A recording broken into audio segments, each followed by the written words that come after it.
if you're investing, if I'm going to buy a half interest in a McDonald's stand and you're going to run it, or McDonald's franchise and you're going to run it, I look to the business to determine whether I made a good investment. And I'm concerned about, whether we have new competition, how we do over the years. But it's the business I look at. When you're just looking at the price of something, you're not investing. I mean, if you buy something, Bitcoin, for example, or some cryptocurrency, you're not looking to the asset itself to produce anything.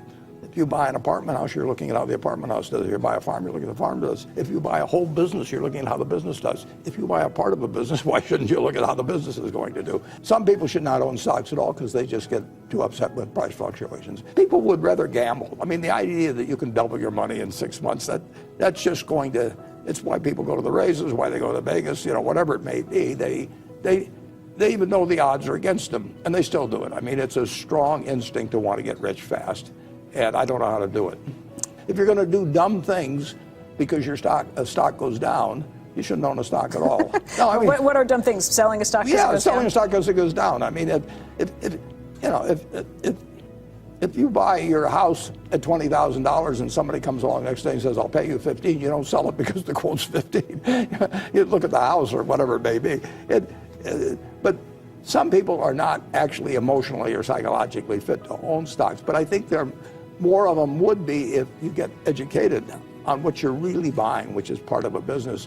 And the longer you hold stocks, the less risky they become. Whereas the longer the maturity of a bond, the more risky it becomes. So you get a bargain as an investor compared to what I can get in terms of buying the whole business. And people, if they just think of stocks as pieces of business, they'd be so much better off than thinking of them as little things that move around in price. Because there have been a lot of people recently who have raised questions about the stock market, who have worried that it is a fool's game to try and get involved, that the average investor can't get a fair shake. I've heard people like Bill O'Reilly say this very recently, that he doesn't trust the stock market and thinks it's rigged.